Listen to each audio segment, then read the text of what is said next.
And some people have more interesting ways to spend Friday night. Ah, Hi there. Welcome, everybody. Welcome to my kitchen on this Friday evening, and Merry Christmas to everyone. Or, in other words, Happy April Fool's Day. So, yes, it is, as we know all too well, the Day of Fools. And this live video was not scheduled for today as some kind of an April Fool's joke, unfortunately, or fortunately, as it turned out. I mean, as it stated, I was unfortunately on the work pager on Cast Iron Wednesday, and I spent all week trying to get a video done in time, which I premiered this morning, as you saw, another cooking video that had to do with, well, cooking so-called American foods in cast iron. And it's not fake either. I guess that's one thing. I like doing these on, well, I hope they're offbeat cooking videos each year on April Fool's Day. And while I did start out doing fake videos, they eventually turned into actual real recipes, I guess. The last couple of years, I've liked how they've turned out. The foods I made this time, for instance, you saw the hot dog pizza and the ketchup fried rice. They actually tasted pretty darn good. And as such, if that's what they consider to be American foods in other countries, well, there are worse things that they could serve because they're actually not bad. And if anybody wants to give them a try, I'd say go ahead and do so. Anyway, hello, Granny Graham and Rick Stumbow and William Hurt and Betts, I guess. Greetings. Yes, greetings. Welcome on a Friday evening. I do recognize that there are fewer people watching than there usually are because it's not Wednesday. And besides, people have things to do on a Friday evening. But I very much appreciate everybody who chose to show up, especially since, well, we are going to still be doing something a little bit unusual, so to speak, in that if you've never been to the area of Rochester, New York, then you may have not have ever heard of this dish before. This is one of those dishes that, well, you know very well, one of the great rules when traveling is eat local. Because when you do, you're almost always certain to find something new and interesting. And that, of course, is the case with Rochester, New York, home of the garbage plate. So, yes, this is one of those things that I really wanted to give a try. And quite frankly, today, April Fool's Day, certainly seemed like as good a day as any to put that off of my bucket list. So that's a very brief description of what I wanted to do tonight, along with playing with cast iron, of course. I mean, I know that's kind of like the whole reason for being here. And yes, indeed, we've got a couple of cast iron things to play around with tonight. So, hello, Pappy Dan, as opposed to Pawpaw Dan. And William Hurd, you gave me some really good giggles this afternoon. Well, thank you. I mean, what can I say? April Fool's Day, it's a day to have fun. Hi, everybody. Hello, Jamie. And Jamie says hi to everybody. So I see we've got a Pappy Dan instead of a Pawpaw Dan. I'm not sure if it's the same person or if maybe he changed his account. And Elsie's cat and Rick Stumbo. So yeah, then they say hi, Jamie, too. So hello. Yeah. But yeah, April Fool's Day is one of those things I was not really too much into as a kid, but I've gotten more into as an adult, I guess, because I appreciate, well, really the need to let off steam as well as having some fun and playing a good prank. And I do try to be the type of person who does pranks that really don't hurt anyone. I don't know. I'm a wimp like that. What can I say? So, okay. Nonetheless, though, yeah, I did enjoy the stuff that we've done, like on my website today. And okay, actually, instead of just standing around here, I think let's get started having some fun. We could talk as we do this. So here we go again. Welcome again to my stove. Which, with any luck, we're going to be seeing a much better stove pretty soon. So yeah, we've had an interesting week as well. There's been some drama just in getting this apartment together, and as far as we know, that's still a go. So we are looking forward to doing so. But right now, anyway, it's time again for the cast iron. I should probably turn this off because these things are only supposed to be, yeah, that's right, only supposed to be parboiled, not completely boiled. In the background there, in the Wagner aluminum Dutch oven, I've got some russet potatoes boiling or parboiling so that we can do some home fries. Yeah, this garbage plate really consists of several dishes all thrown together on one plate. And yeah, there's a history about that. So what my plan is um, I've already made some macaroni salad. So we're going to do a plate that will have some macaroni salad on one side. We're gonna do some home fries in just a few minutes, and that'll go right there. On top of that, we're going to do a couple of burgers, yay! And then finally, after that, we're going to top that off with what we're going to start out right now, and that would be the Rochester hot sauce. Despite the name hot sauce, it does have some heat to it, but it's not the type of nuclear stuff that will burn your mouth out. And which also means it's time now to show off a little bit of cast iron as well. On one hand, we've got this large enameled Dutch oven. Only recently they started producing some different models of their Dutch ovens. And on this one here is one of my relatively new old toys that I've been enjoying the heck out of. And this would be a number 10 size, 12.5 inch Birmingham stove and range cast iron skillet. Interesting thing about this, let me show you this close up here. You see the part that says 12 and 7/16 inches, and it simply has a 10 on the underneath rather than the usual number 10 or the NO period. Give me 1 second. Yeah, like so many larger pans, unfortunately, it is a spinner, but I'm still making some use out of it nonetheless. However, one thing I do have to quickly grab out of the fridge, and that would be some ground beef. So give me 1 second. Well, more than 1 second. And we will come back to that. Just a sec. Just a moment, folks.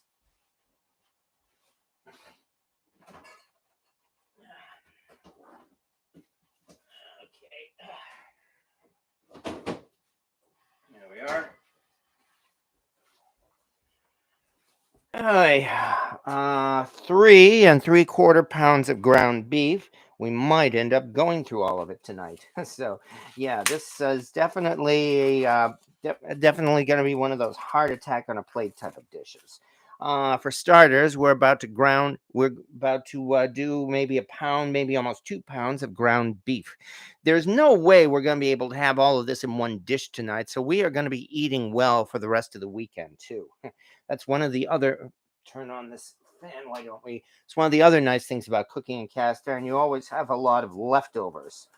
And let us grab about this much, I guess. There we go. And have at it.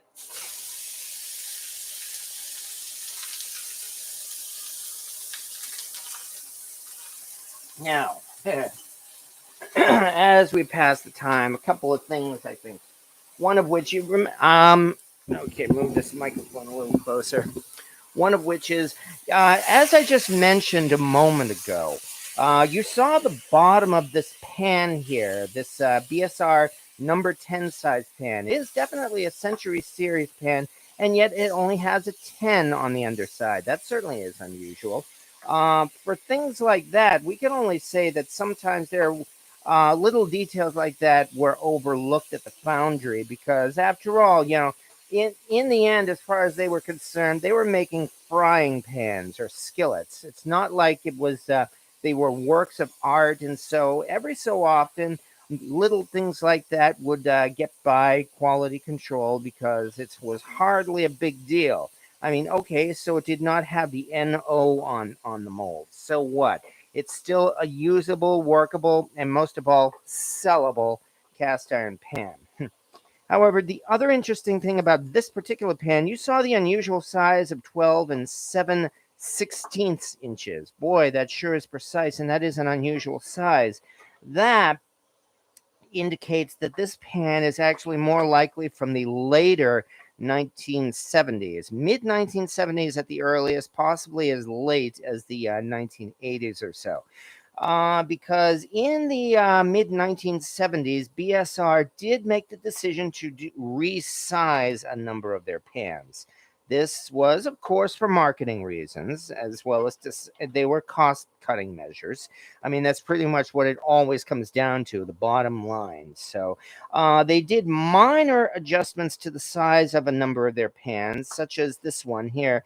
The number 10 went from, what was it, 12 and 5/8, I believe it was, inches to 12 and 7/16 inches. A very, very minor, but difference. But it was enough that my understanding is that what the main reason they did that was so that the pans would fit better in the molds. I mean, these are big pans, and yeah, producing those patterns and those molds did of course cost money. So if this meant it could fit better in the mold, or maybe even if it was meant that you could fit two of them in one mold, then there would be a very significant cost savings on it. So obviously they decided it was worth it. Also, the other thing they were considering by the 1970s was they had either cut down or maybe even discontinued, but I'm not sure, their production of lids. BSR resized some of their pans, especially so that they would be compatible with glass lids. They never did produce glass lids themselves. Yeah, grass lids. However, of course, glass lids were plentiful and cheap and could easily be found. So yeah, they actually did it so that it would be compatible with the competition. But if that meant that more people bought these pans, well, then I guess they figured it was a decent marketing move. Because again, that's the thing. The bottom line is really, they were a business. That's simply the fact of it. As much as we enjoy these BSR pans and consider them to be, now we consider them to be treasured heirlooms.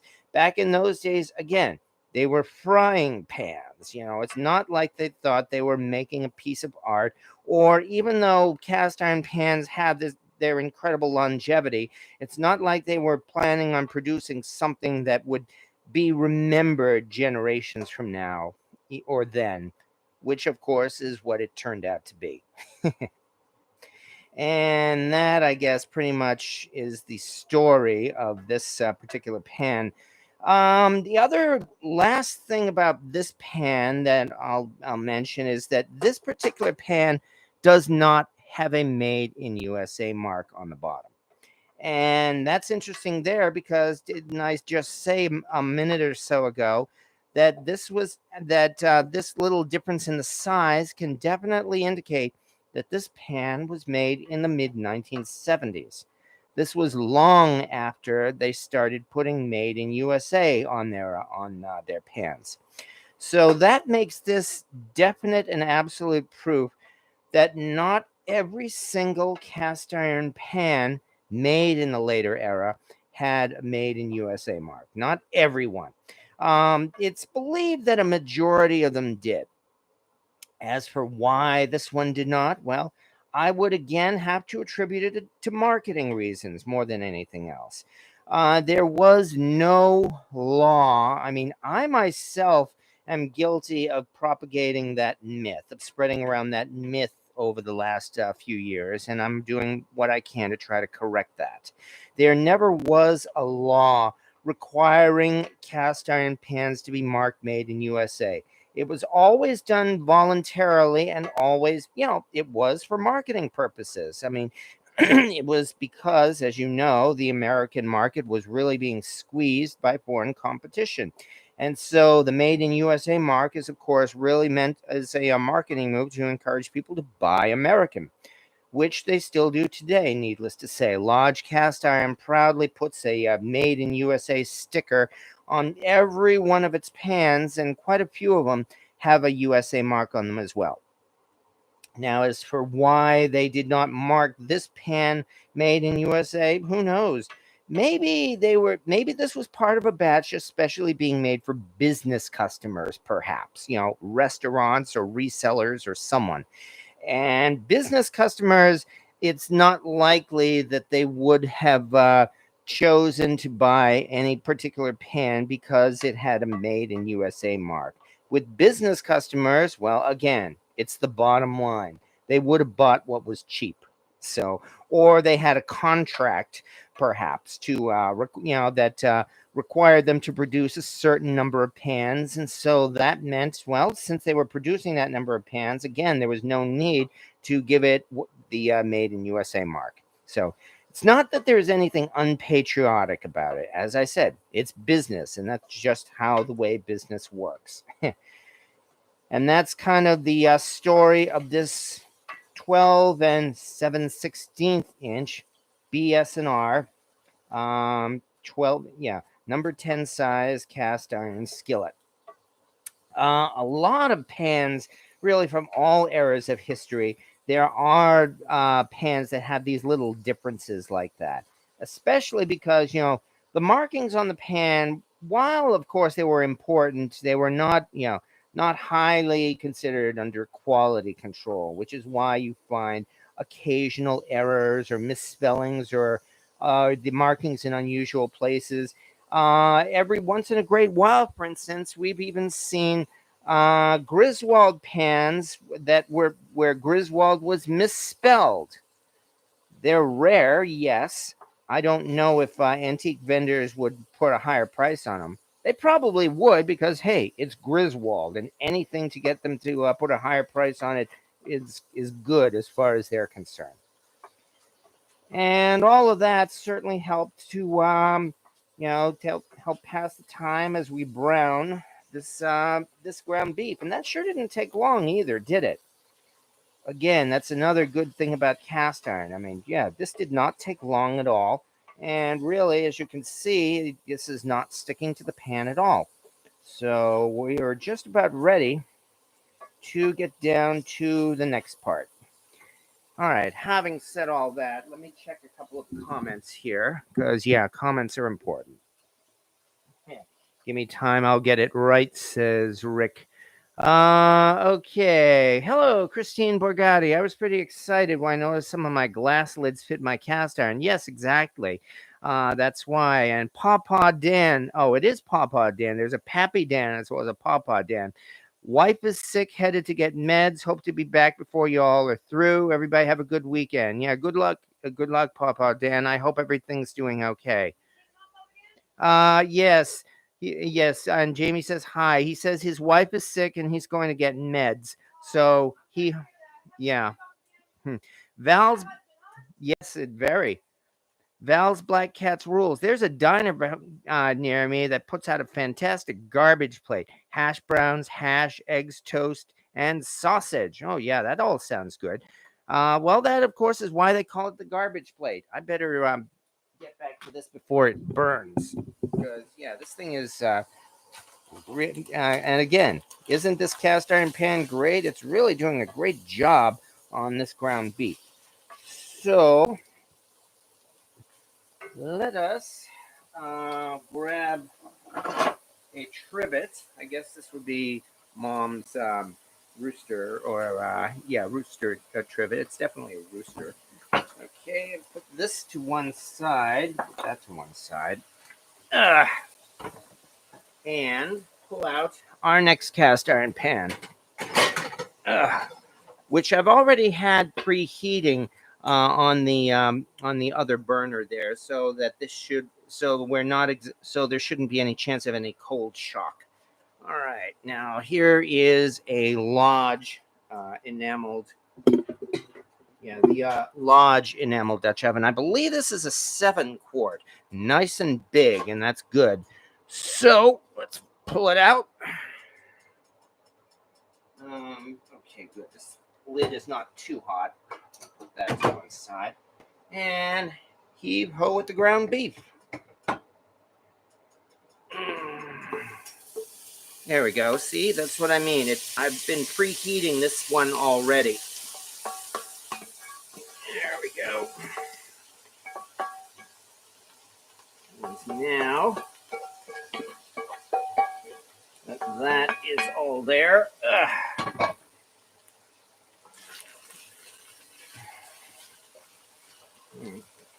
should probably go a little higher here so you folks can see this. Whoops, wrong direction.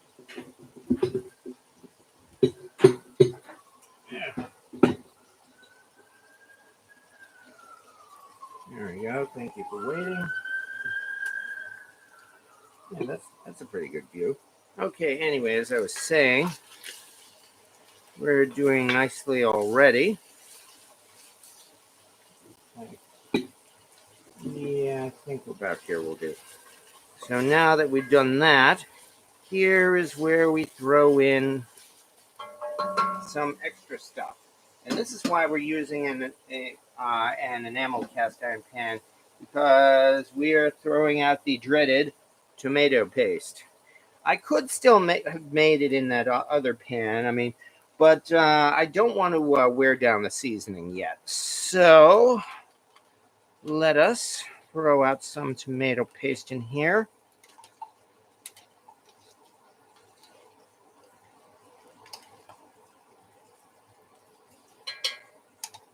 There we go.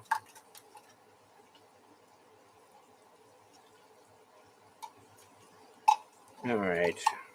I think that's about all of it. To this, we add our spices. I put all these spices together beforehand so that we don't waste time with that. I've got some garlic powder along with some interesting combinations. We've got brown sugar in here. There's some cumin. There's even some allspice and a little bit of cinnamon, and a few other spices as well. Oh, that's what I forgot. Oh yeah, I see ground pepper on top, is on the bottom as well. I forgot to link to an actual recipe for Rochester hot sauce. Well, that's all right. As they say, do your research and Google it. There we go. Wow, this has actually turned out hotter than I thought here. Maybe I should even turn this down a little bit, because we're only supposed to simmer these things.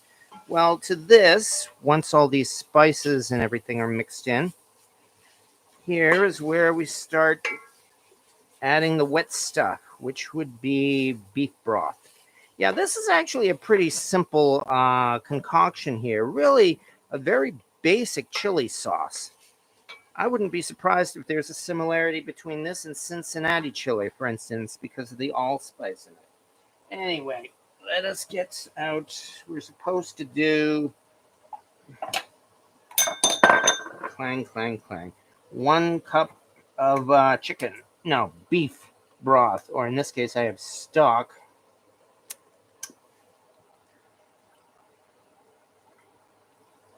Come on. There we go.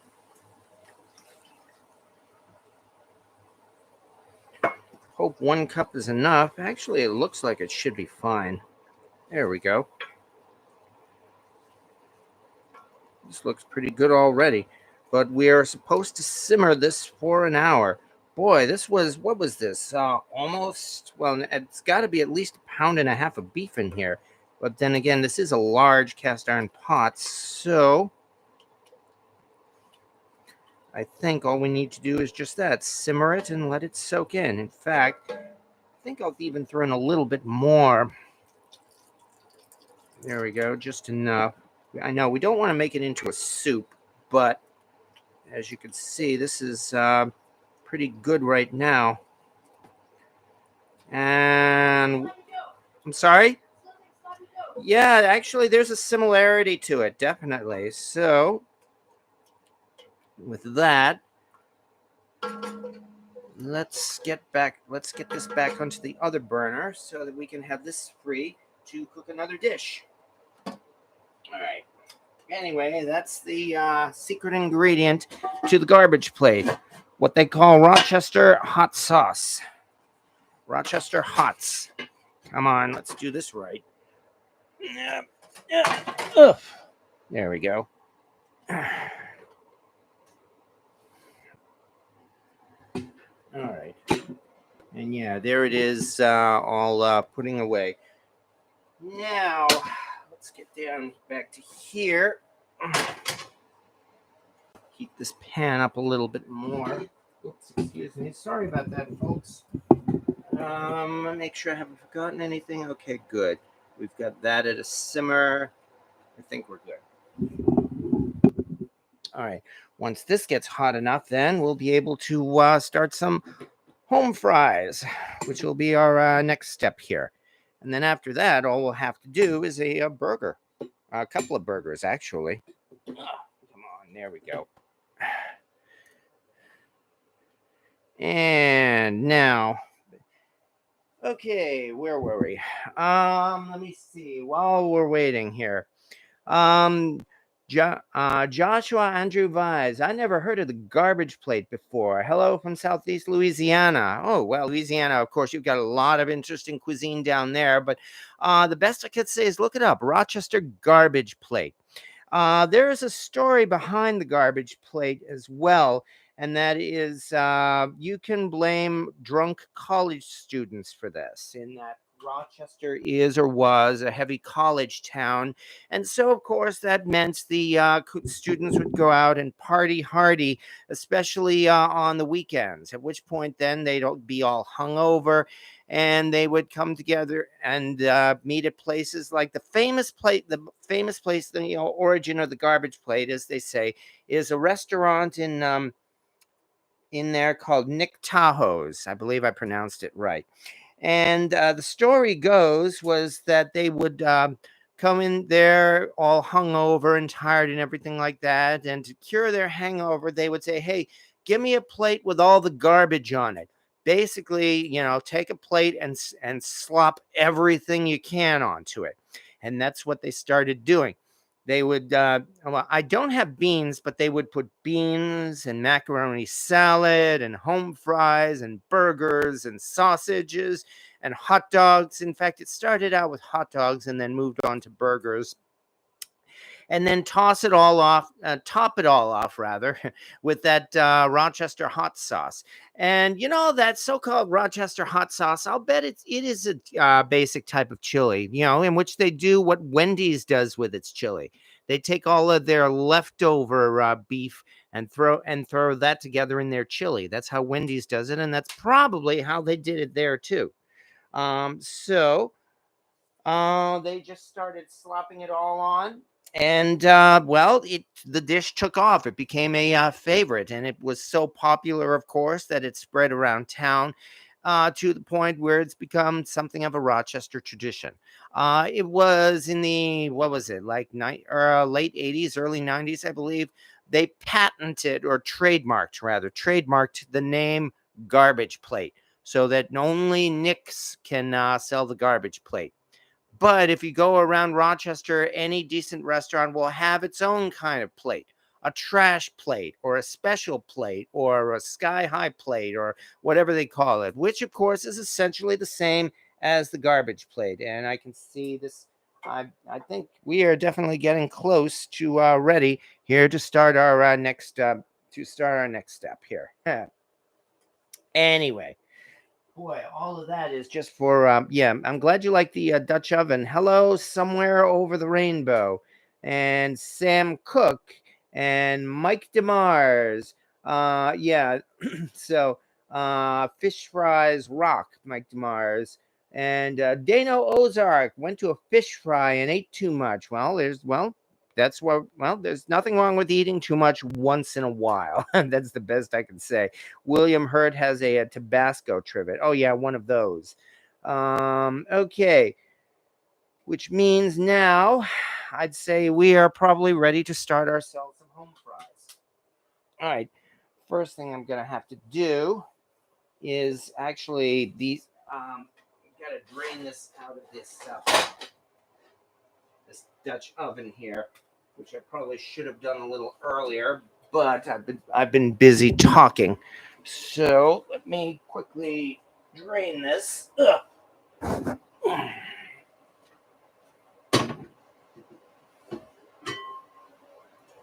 Thank you again.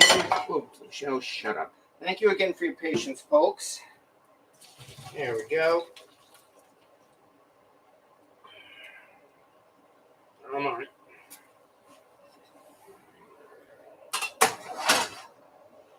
All right. Well, this thing's definitely hot enough. There's no question about that. And when these wet potatoes hit this, yeah, we are going to we are going to see some sparks fly. Well, maybe not sparks, but I did forget something. The oil. I'm sorry. Actually, yeah.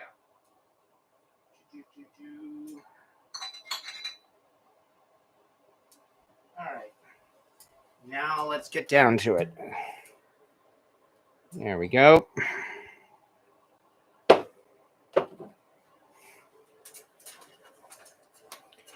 The thing about home fries, of course, is that you want them to be at least parboiled so that they will cook much faster and more thoroughly.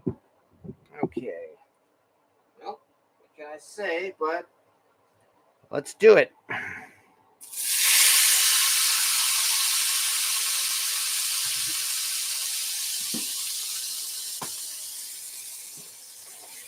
These are russet potatoes, the kind that are very soft and will turn into mash if you do this long enough, which again helps these things to cook that much faster.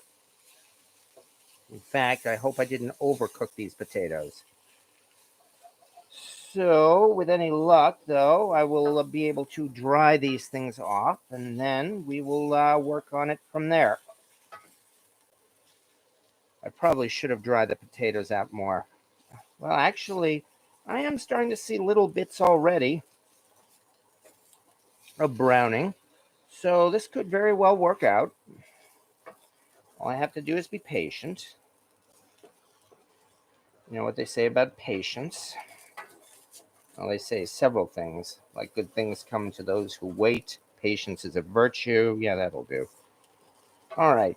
But anyway, as I mentioned, that was the history of the Rochester garbage plate. And a lot of places in Rochester have their own versions of the garbage plate. You can only get the official garbage plate at Nick's, a fact that they are very proud of. I have not been to Nick's. I've been through Rochester several times. I have not yet been to Nick's. To be honest, I suspect, especially with everything these days, the garbage plate may be kind of expensive. And chances are, if you had an imitation garbage plate at another restaurant, it would probably cost less. Because, again, that's business. Nonetheless, all right. Okay, well, we're off to a start anyway. And while this is doing that, Pappy Dan as opposed to Pawpaw Dan. We used to have a place in Pennsylvania that had a breakfast garbage plate, but it changed owners and they don't have it now. Well, my condolences for that. And if we move further back up, yeah, the red Dutch oven. Well, it's fairly new. In fact, I got it last year, to be honest. So I replaced an older Lodge Dutch oven with this one, and I was attracted to it for the size as well as for the design. So the Lancasters look really nice. Oh yes. Um, I myself don't have a Lancaster. I did give one. Oh yeah, there it is. Mike DeMars. That's what I mean. I got my new Lancaster number 10. Yeah, he did home fries, bacon, and eggs for dinner. And we've got you're making me cringe. Oh, dragging that enamel across the range. Yeah, I know. I've really got to be careful about that. Um, Okay. Hi. Oh yeah, Sam Cook. I'm in Buffalo, 50 miles from Rochester, and nobody makes a garbage plate here. No, that's like one of those local things. It's like out of town, it just plain disappears. On the other hand, you do have certain Buffalo specials. I do know that they don't make anywhere outside of Buffalo. So that's pretty much how it goes. And there are several places in New York that are like that. For instance, I've been to Binghamton in New York several times, and that, of course, is where they have their Speedy, which is a very unique type of sandwich that you simply cannot get outside of Binghamton. And it's for things like that, I very much have become a fan of that saying, eat locally. Say that again? Yes, actually, we do have Speedy sauce. Yeah, that we still have to use. Fortunately, it has a lot of vinegar in it, so it's not going to go bad. All right, to this,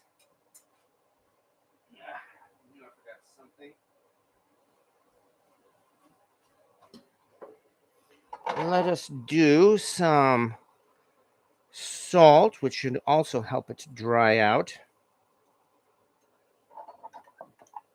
And pepper. And with home fries, I just realized there's one more spice I do have to get out in order to help give these things flavor and color. Okay, there we go. That's good. I don't want there to be any kind of a burned crust on the bottom or anything.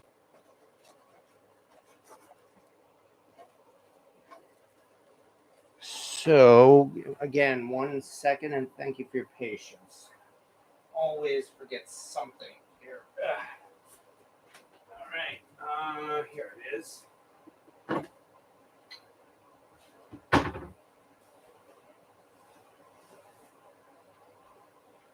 And that would be one of my favorites, namely good old smoked paprika. I'm not going to drown it, but it should be just a little in order to give it some color.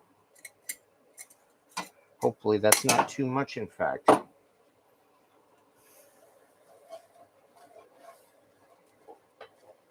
Oh yeah, I can definitely smell that. So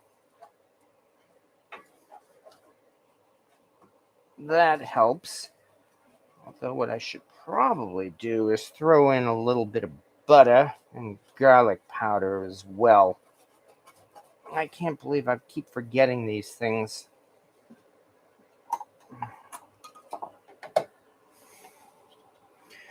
Anyway, yeah, the enamel Dutch oven, it is new. Yes, I did just get that one last year, as I mentioned. So, yeah, that's the thing about enamel Dutch ovens. And besides, I freely admit I put mine through a lot of use, regrettably. So, at least for me, enamel Dutch ovens only seem to last about a few years or so before they begin to craze and crack, regrettably.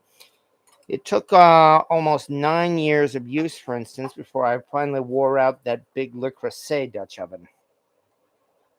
And the large one, well, that did last a few years. I had one brand that I got from TJ Maxx that barely lasted a couple of years or so. I think it was a Cuisinart, in fact, a Cuisinart Dutch oven, which, yes, is Asian made, but I regret that it became stained and was starting to crack so quickly. It was a decent size, too, so. Anyway, come on. Let's turn this up a little bit, spread this out, because, yeah, I think I may have unfortunately overdone these potatoes, regrettably. So getting some browning in this is going to be a little trickier than I thought. Say that again? I can't. Hold on. Jamie's giving some advice, but I'm afraid I couldn't hear it from the other room. I'm being honest here.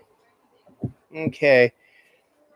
All right. Meanwhile, let's see. William Hurd, never seen them, but never owned one. Okay. Okay.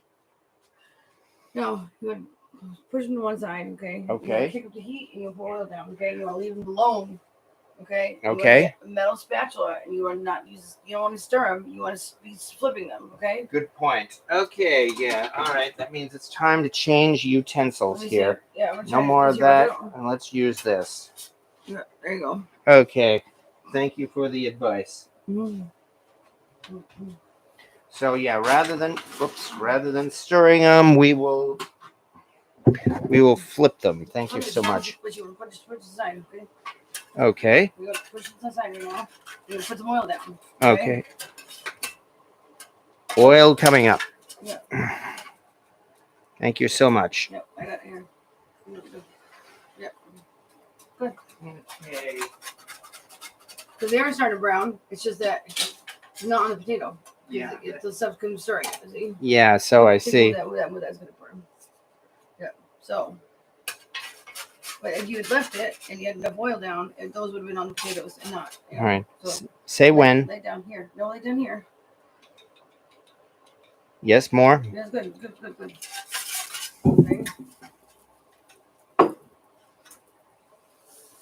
There we go. Thank you so much. Yeah, that was my worry. totally fine if you just leave stuff alone when it's on the stove. You know, because now it's gonna brown if you're moving it all the time. You know. There is that. Actually, I'll just leave this in there, chop it up in there. Okay. Here's the other part, in fact. Yeah, just chop it in there. That's the best part. Yeah. Oh, yeah, definitely. Oil. The brown bits. Oil.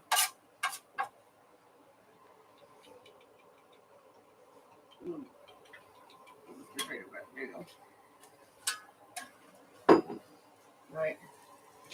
You use so much oil, the United States just sent troops in to protect it. Well, you see, like, you might actually want to hit a dash of oil on top. Too. Okay. Will do. Yeah.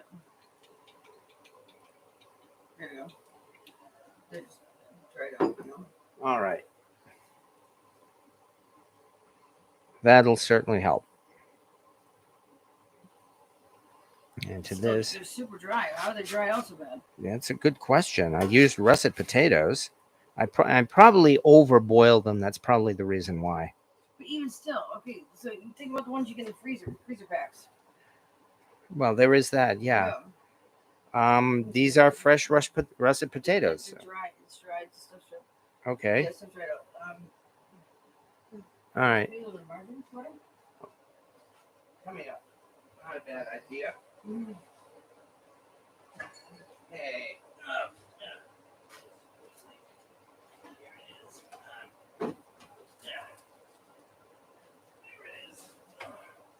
Yeah, because it's so dry. Yeah.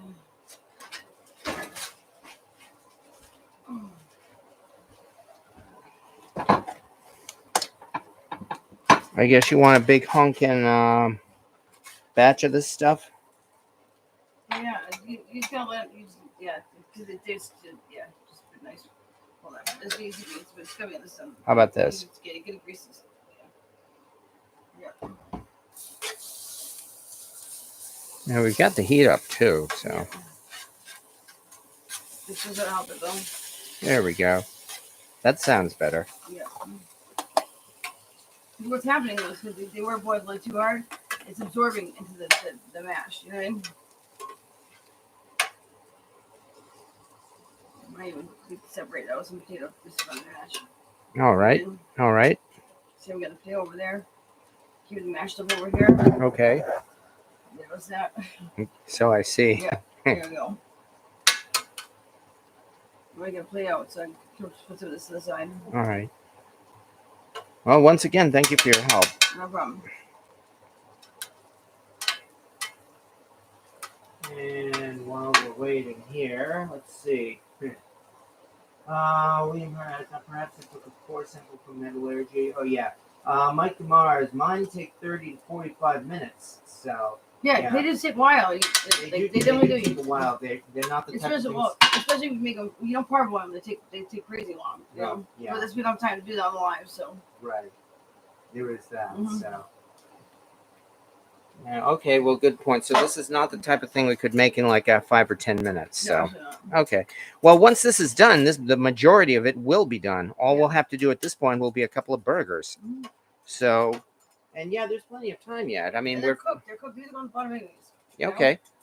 Okay, yeah. You still your crispy bits. Oh, it's crispy bit. yeah, that looks pretty good. Well, them. All right. All right, so things actually are doing all right thanks to your help. Yes, these are cooked all the way through. These are technically half brown there, as they stand right now. Yes. They're just not fried up hash brown. You know what I mean? Mm-hmm. But look, crispy bits.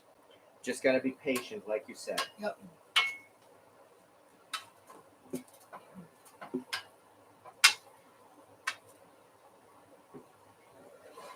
is my brown. Leave it alone.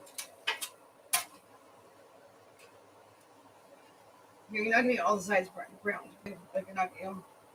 Right.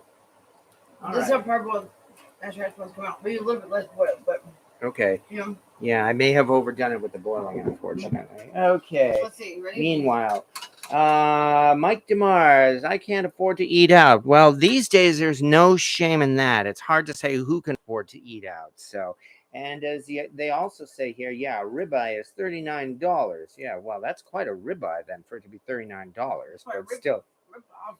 Yeah, and that might be a ripoff. Yes. That might be a rip off. Mm-hmm.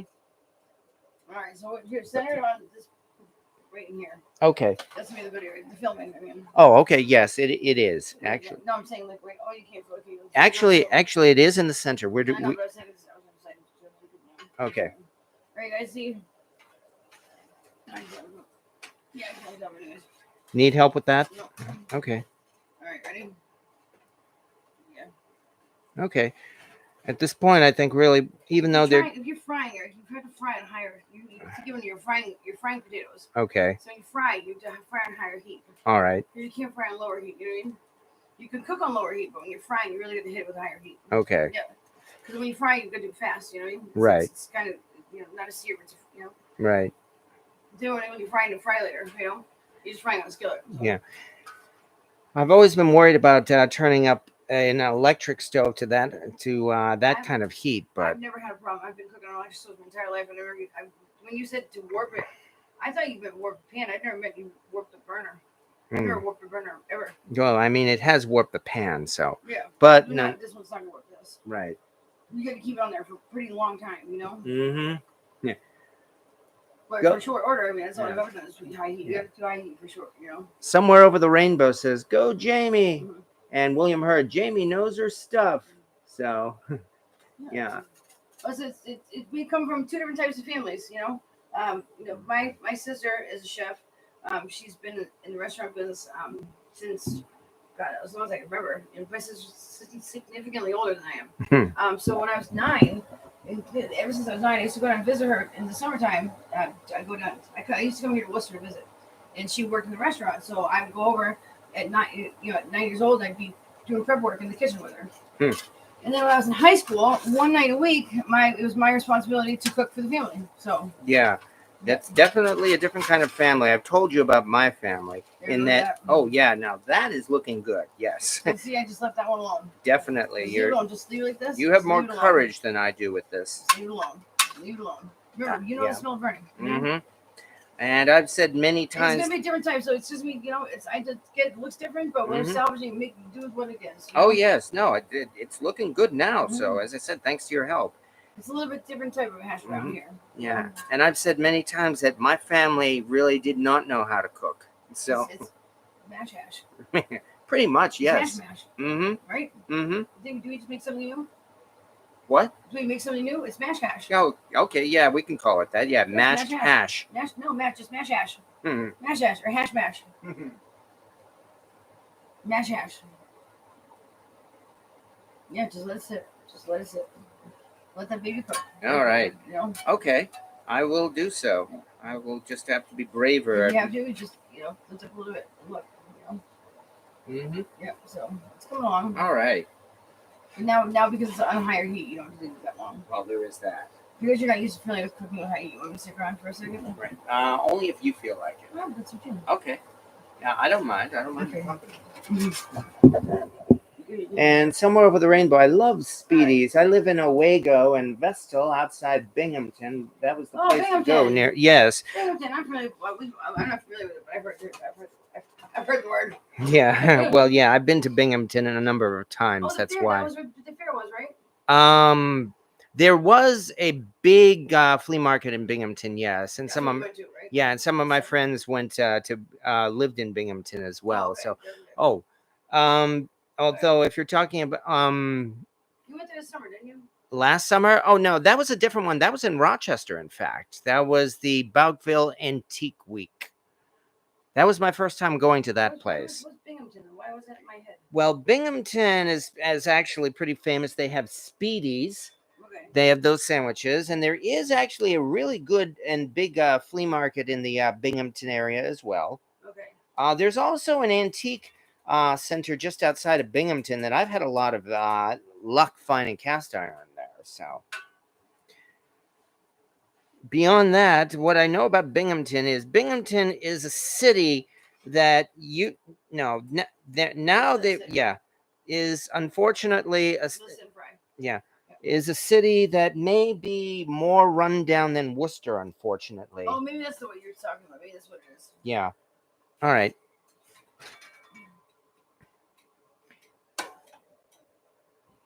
Usually tell me the edge ones, you know, it's the edge one to look at.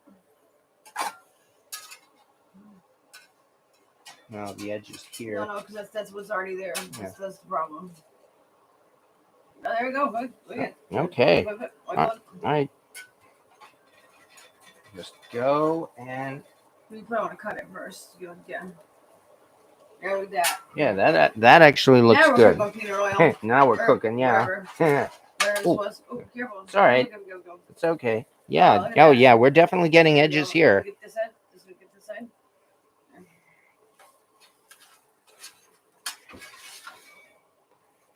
Now that's the good stuff. There we go. I'd have to say another couple minutes on that side. Mm-hmm. I think you're good. Okay. Sounds good. Rocking. All right, guys. Once again, thank you so much. Not a problem. So anyway, thanks. I mean, last week's what it's tough to say, but the way that made Eric work out was like I have a lot of cooking experience in the kitchen. So with this live, what Eric tries to do is he tries to impart kitchen cooking with a little bit of soft, with a little bit of fast that can get off the burner. Sorry, yeah. Yeah. Okay. Take it off. Yeah. So but with cooking on on a live feed and stuff like that, it's there's a lot that goes into it. Think about how much you do when you're cooking at home. You don't stay at the stove the entire time. So one thing is he doesn't like to leave you guys with dead air.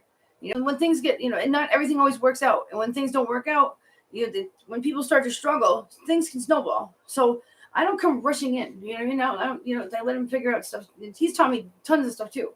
But I get to bring in my knowledge as well of stuff to like how to just repair stuff, Thank you so much. It's like I hope you guys all, Mm-hmm. I love doing this for you guys, and he likes doing it for you guys, and it's just, Mm-hmm. yeah. Last week got to me. Mm-hmm.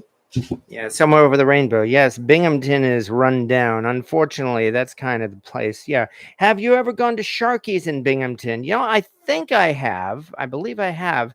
I know I've gone to a couple of the Speedy restaurants and at least one nightclub.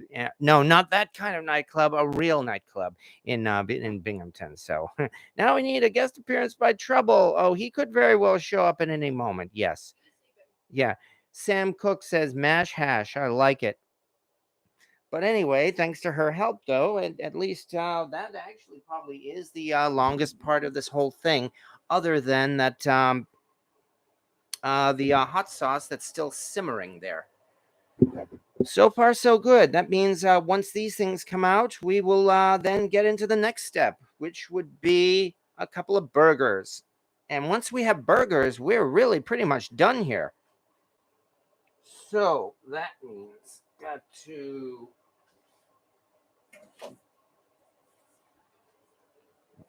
all right, that's what we'll do.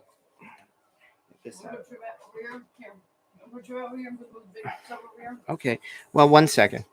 Let me bring this up close again since I'm about to take this out of the pan, and we've got to heat the pan up again for burgers anyway. So yeah, thanks to you, we have home fries. Well, you would have gotten there. It just would have been. Yeah, it would have taken a lot longer, unfortunately. So it probably would have been, yes. Yeah, but remember, when you're frying, you need to trying to fry stuff. You can't really do it on a low temperature. Right. You got to do a high temperature and you flip less frequently. Damn it. That didn't work. As I said, this pan is a spinner, unfortunately. There we go. And a little bit more. And like I said, we're going to have enough leftovers for the whole weekend. So, yeah, I know. That's just going to be such a shame eating home fries again tomorrow. Mash hash. Yeah. Well, that's why they call it a garbage plate. Again, we just stack all the garbage on it. Let's do a little bit of this. And with that, here we go. All right. All right. So far, we've got this done. We have macaroni salad. So we have the base, at least, for our garbage plate. That means now turning the heat back up yet again, because here comes the next step. Some burgers. All right. Let's focus on this. And while we're heating up, let's see what we have here? I'll bet Stumpy is one of the first moved. Yeah, I plan on making a special project of spending about an afternoon or so moving my cast iron. I'm going to be the one to move my cast iron. Nobody else is going to touch my cast iron. Don't you dare touch my cast iron. So, yeah, it's fragile. It's from Italy. All right. Thanks for the tip. I need to use up some potatoes over here. Well, glad you like that. So we use leftover mashed potatoes and make patties, definitely. I'll be glad to babysit Stumpy. Yeah, Stumpy here. Yeah, he is definitely one of my favorites. That's for sure. I used Stumpy again in that in that April Fool's video today, where we made hot dog pizza. That, yeah, no, I didn't get rid of him. Yeah. Well, I was debating it, but in the end, he won out. That's a lot to haul and make sure it's secured for transit. Oh, yes. Yeah, we're not moving far, fortunately. So, well, it would be pretty difficult to carry it, but yes. Yes. So anyway, okay.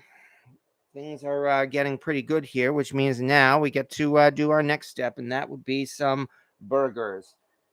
Okay. That means now it's time to. Oh, nuts! I did forget one other thing yet again. The cheese. If you kindly hold tight one moment, once again, I will break out some cheese, and then we'll be ready to do some burgers.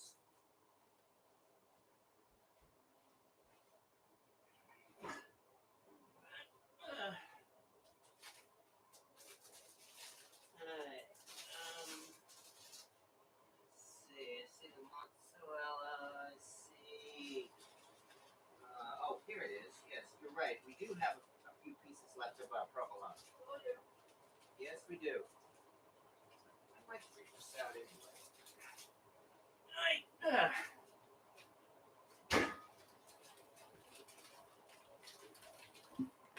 Right. All right. Thank you once again for your patience, folks. So,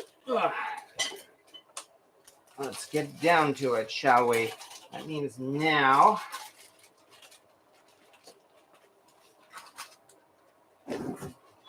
we get to break out our ground beef. And I'm thinking these are just going to be nice and simple patties. And that, I mean, I know a lot of people spice up their ground beef, but if you do it plain, as they say, and let the meat do the talking, then you can still end up with a pretty good burger here. So I guess all we can do is give it a shot and see how it turns out. Of course, what that means is that we can't, as you know, I mean, we can't do, we really can't knead this meat too much. We have to be sure that it's firm, but still not, you know, we don't want to press the air out of it. That's the way to describe it, I think. Also, I mean, I know some people talk about um, making it round and putting a dimple in the center. We found that we can actually still manage to do that just by making a relatively flat patty like this. So there's one. That didn't take long at all. And now we will work on number two. And oh yes, I did wash my hands too, folks. Don't worry. So, I mean, I do my best to try to be as clean as possible. There we go. It's really no more than just pressing it together without working the meat too much. And yeah, I know there have been a million jokes made about handling your meat and pounding your meat and all of that. We've heard it all before. And besides, it is April Fool's Day, so why not? Anyway, there we go. Get it. Put it nice together. And besides, actually, now that I'm realizing that, this means I've got another tool that we can break out. And just give me 1 second to dig that out.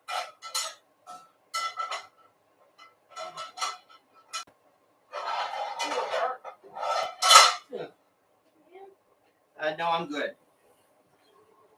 How about a large cast iron press? And yeah, take a look at the shape of this thing. This again is one of those things that they redesigned recently. So, hey, any excuse to bring out this is a good excuse.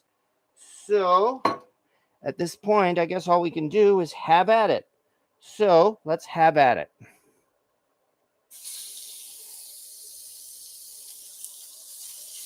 These are actually some pretty big patties. I hope I didn't make them too big.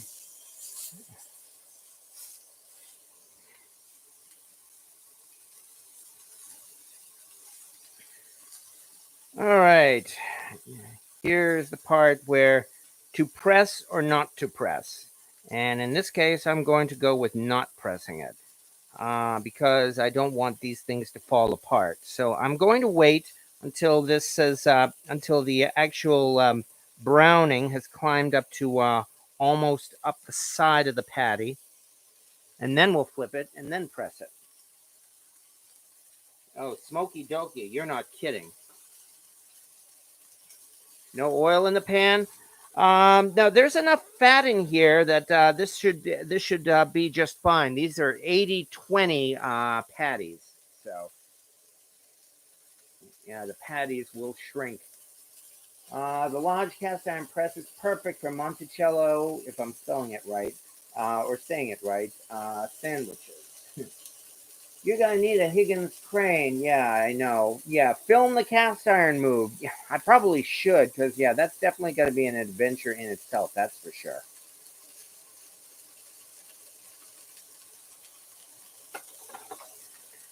Nonetheless, actually, what I should do is just season these things just a wee bit. Some salt and a little bit of pepper.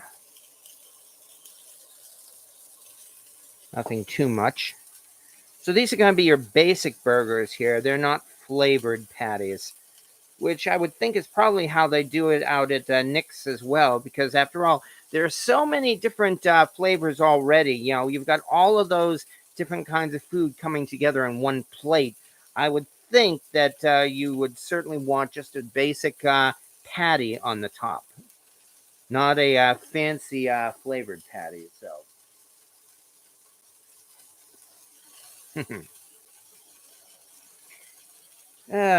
Doing cast iron, doing what cast iron does best, and I'm beginning to see the browning there on the side. Actually, especially since these things are so thick. Okay, no, I'm going to control my urge, and I'm going to let it sit for a little longer yet. As it's been pointed out, I've got this bad habit of moving the food when I shouldn't, so I'm going to leave it alone. And triple X grape nuts. These are going to be delicious. I guarantee it. Well, that's my hope, of course. I mean, besides, ground beef is expensive these days.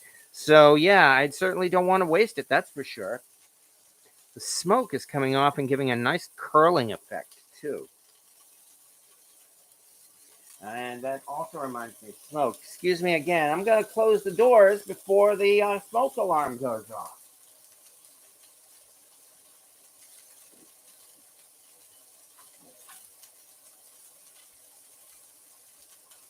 I'm sure folks are familiar with my smoke alarms.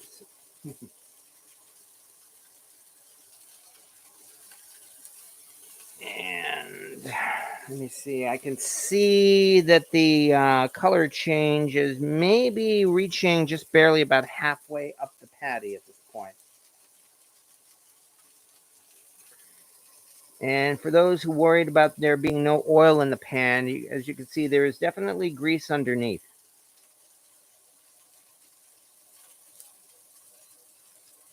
I like those kind of excuses. All right. Well, I think we're at about that time. All right.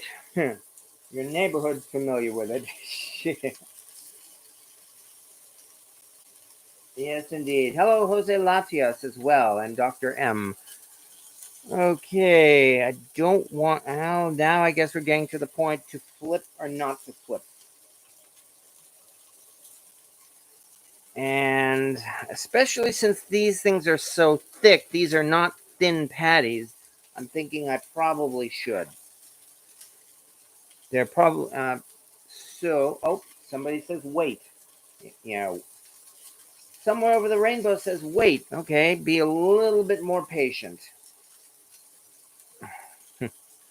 Because yes, I mean, as much as I've enjoyed cooking a lot of things, I mean, I can do a pretty good pound cake, for instance. I can do a pretty good steak. I will say as well, burgers are one thing I still need to practice. So we're definitely considering this practice. Have the patties released? That's a good question.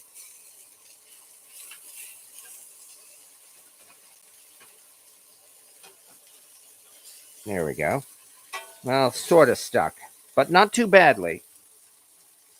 Press lightly. Yeah, why not? Hey, the internet is teaching me how to make burgers. Because you know you can trust the internet. It must be true. I saw it on the internet. Well, actually, I do have to say that does look pretty good now.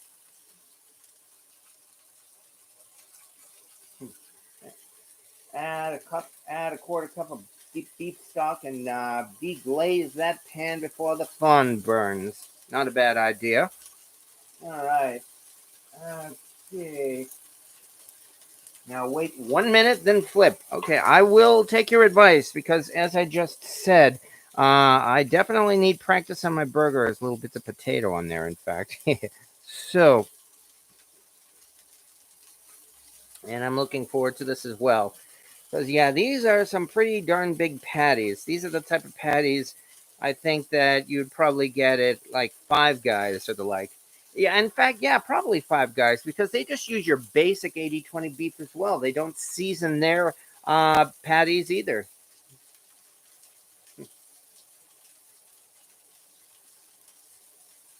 And Pegtooth. Is Pegtooth in the house? Yes, he is. Yes, she is. Hello, Pegtooth. And that just scrolled up. So, and Pegtooth says, "Ha, kids, I just got here and can't sync the live chat and video. Well, maybe you might want to refresh, perhaps. Hit that F5 button. Okay, I think we're about ready here. Yeah, here we go. Oh, yeah, check that out.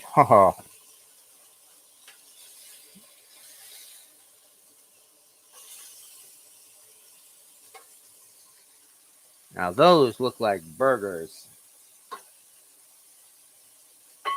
which means now,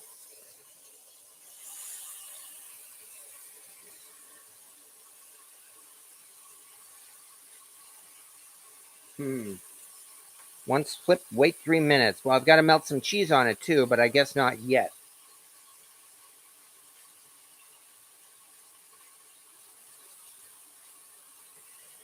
Yeah, like I said, this is the newer design of the Lodge cast iron press. You know their older press that had that spring handle that kept moving back and forth?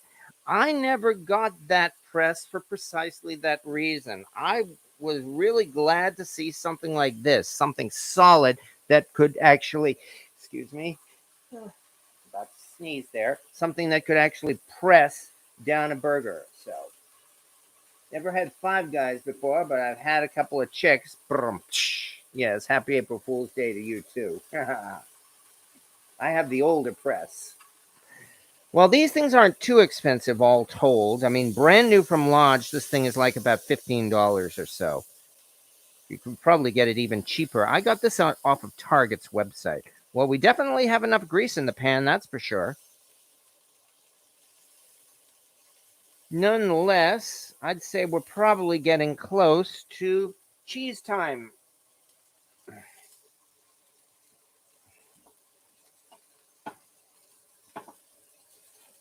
So, where did that go? There it is. Put cheese on after 3 minutes. Then put cheese and a little water. Oh, yeah, that's good. Yeah, good point. Yes, definitely. Do I have? No, I don't believe I have a BSR lid. Okay, then I'll have to improvise.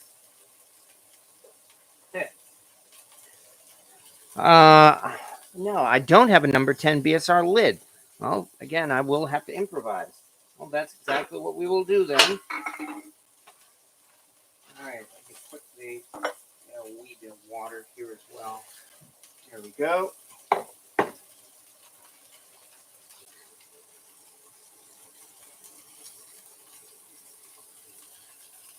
All right, now for the fun part. I don't have American cheese, so we're just going to have to settle for some provolone. Oh, what a shame.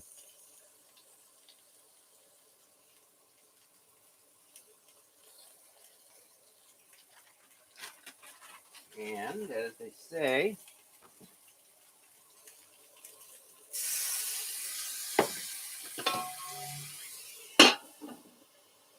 you do what you have to. I'm actually ashamed to say I don't have a number 10 size cast iron lid. I had for a few years I had a BSR number 10 Dutch oven with a lid, and then I forget what I did. I believe I sold it, in fact, when I got a number 12 BSNR Dutch oven. So I find that at this point I don't have a 12-inch lid. So you do what you have to. Nonetheless, okay. Well, Triple X grape nuts. Well, thank you very much for the compliment. I guess that's about I can say. Nonetheless, so I can only thank everybody here for their advice. I mean, as I said already, burgers are one thing that I'm still practicing, and I'm definitely considering this to be practice. So. Dr. M, I got one from the factory as a second due to bad seasoning. Stripped it, reseasoned, and good as new. Oh, that sounds good. I guess you're talking about a large press then. That's definitely worth it. And yeah, I mean, anybody who goes to the lodge stores knows that's where you go. You go to the seconds table because those seconds cast irons they're usually as good as new and have little flaws like maybe the seasoning isn't perfect, for instance. You're garbled. I'm garbled. Okay. Anybody else? Is anybody else seeing sound problems right now? Can somebody confirm how does the sound here? That cheese is probably melted by now. You're probably right. Oh yeah, check that out. Okay, I think it's time to plate these things. Oh yeah, definitely time. All right. So let us grab ourselves a plate.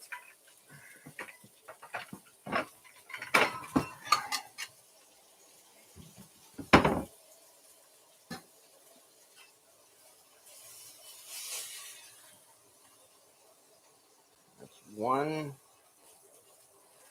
and two. There we go.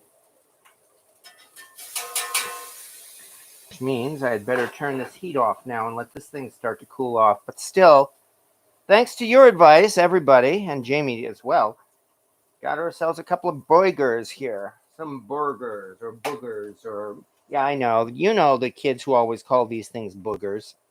Oops, some of the booger is dripping. Okay. Happy April Fool's Day, everybody. So, that means now time to end up where we left off. And let's move over. Take a look. Yeah, come on. Yeah, I definitely intend on designing my new kitchen so that there'll be a lot more better room to maneuver.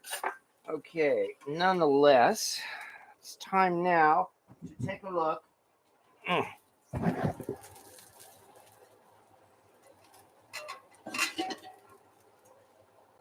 our hot sauce.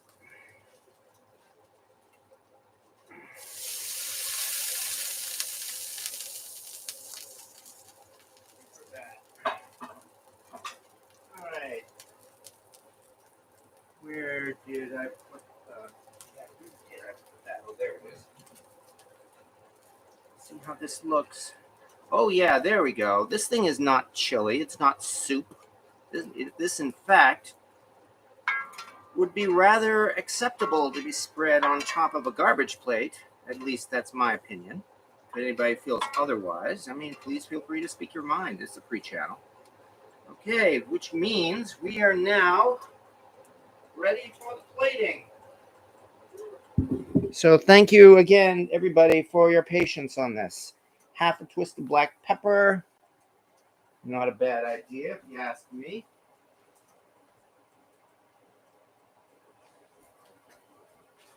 Ooh, interesting smell on this this hot sauce as well. As I mentioned before, it has some ingredients that I also saw in Cincinnati chili. Mainly, there's a little bit of allspice and just a little bit of cinnamon in there. So I wouldn't be surprised if they were actually related. That means now, there we go. So move this to one side. Move this as well. Put this in here for now. Ground beef side.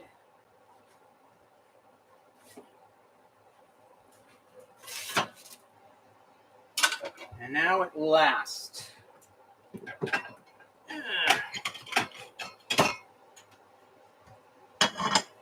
what it all leads up to, let's pile up some garbage.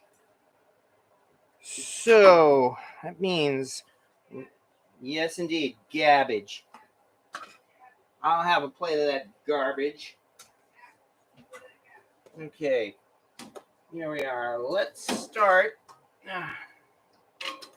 Don't want to knock this water over, sorry.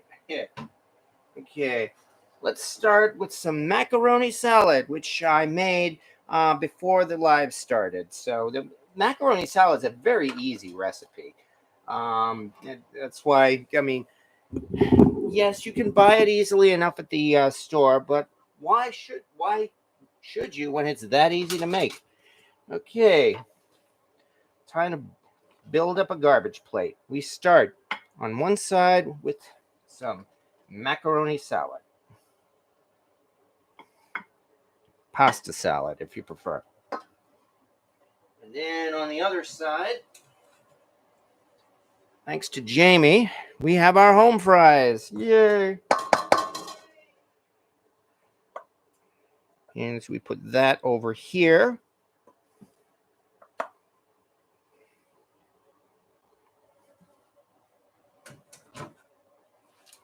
And now we top that. Oops. A little bit of grease in the top of this. There we go. We top that with our burgers.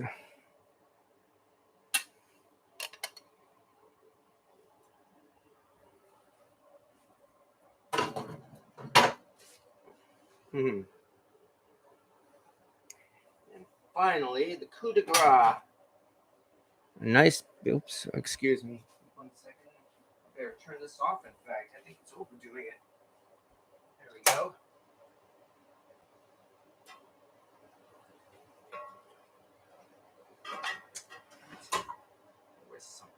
And now the coup de grace.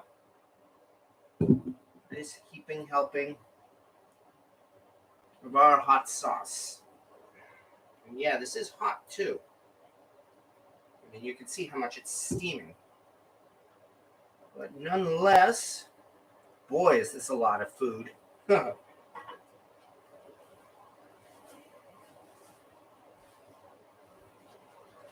Not only will this cure a hangover, this would cure anybody's appetite. Good grief. I'd say, really, if you go to Nick's, you get one of these garbage plates. I mean, it's like you could split this among 2 or 3 people easily. Oh, you're probably, no, you are almost certainly right. Mm-hmm. All right, and now, of course, now that we've done that, got to get a couple of photos of this. Because this will make a better thumbnail, in fact, for this video here.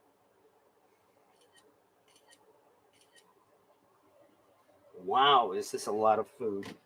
In fact, here let's get even closer so you can get another idea of just how much food this is. All on one plate, mind you. In fact, this is probably more than you would get in a garbage plate at the restaurant, which is yet another reason. Look at this. Yikes. Yeah, I know. Yikes. which is yet another reason to do this at home. Wow.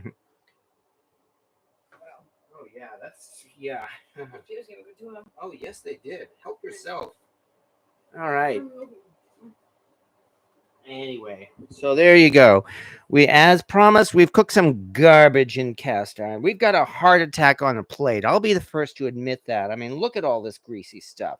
Pasta salad, home fries, burgers, big greasy burgers, topped off with the Rochester hot sauce, aka chili. So, and yeah, okay, fork, please. Okay, yeah, I guess I got to do at least one.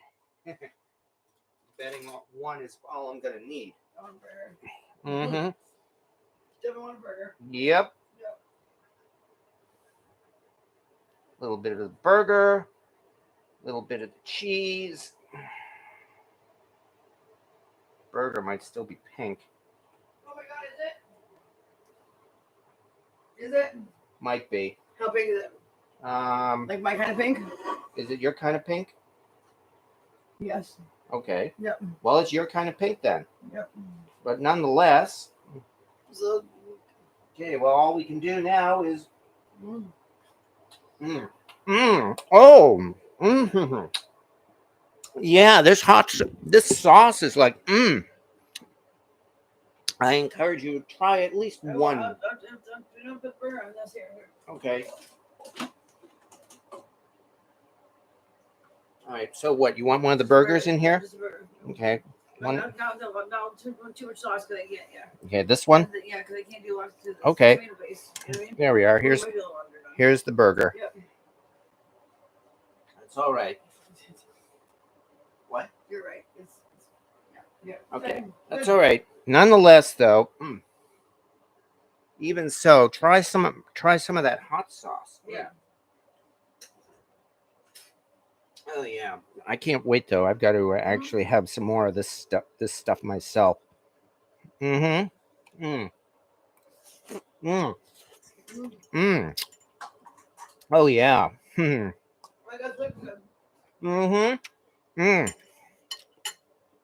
So far, so good. Nonetheless, that's what we have, folks. Courtesy, well, not from Rochester, New York. The recipe comes from Rochester, New York. Everything here came from my kitchen, cooked in cast iron. And voila. Now, if this encourages you to make your own garbage plate, go for it. Because this is, oh, hey, why not? And that's the whole thing, too. This is really a garbage plate, or they call it a trash plate. There is no rule that says you have to use these ingredients. You want to throw bacon in there, do it. You want to throw beans in there, do it. You want to throw pasta or probably chicken, do it. Just throw it all together.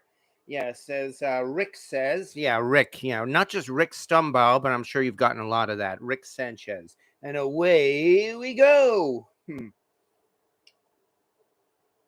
Next time, flip burger, wait 3 minutes, then cheese. Yes, indeed. Well, I'm still going to be practicing on my burgers. I admit, though, I made a very thick patty. I probably should have made patties that were half that size. That I think was my problem. Nonetheless, I'm not going to have any problem finishing all that off. So, yeah. Oh, please pull more cheese. There we go. Does that help?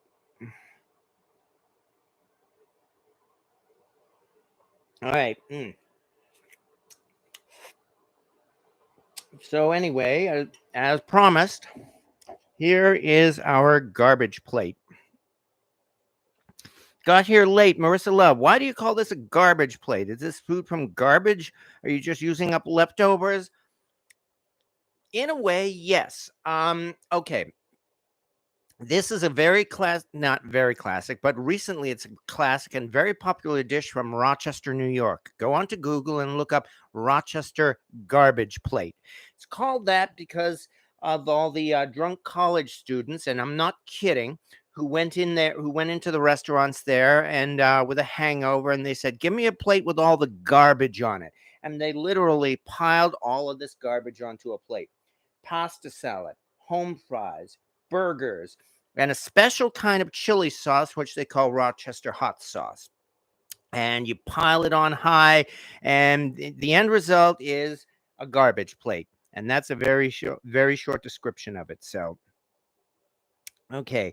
And Jose Lachias, enjoy your dinner, everyone. Have a beautiful evening. Yes, exactly. So, and we are getting about to that time anyway. So, and hey, yes, in the spirit of April Fools, I'd like to say the food was found in a dumpster. Well, I won't go that far, but I will say we did dump it onto a plate. There's no denying that. So, all right. Well, I'm definitely going to have to practice my burger some more. But nonetheless, thank you everybody for the advice, because this still came out fine. And man, not going to have any problem finishing this. Although once I do this, I'm not going to have to eat again for the entire weekend. Okay.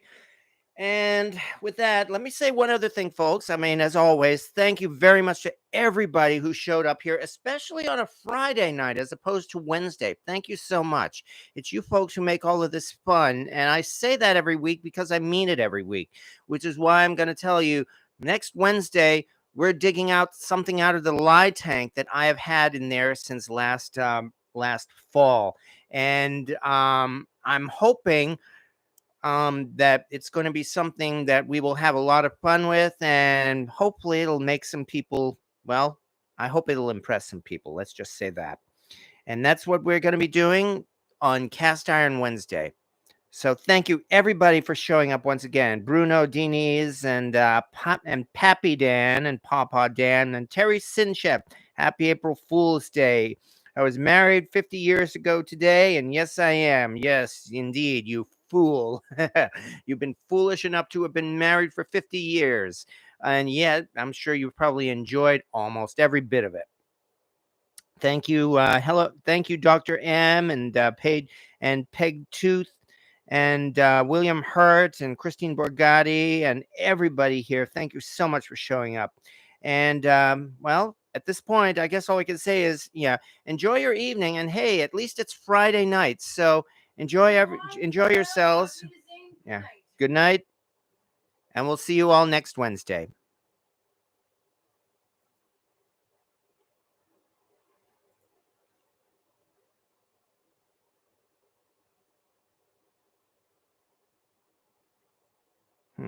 Doesn't seem to be ending for some reason. I'm clicking the end button.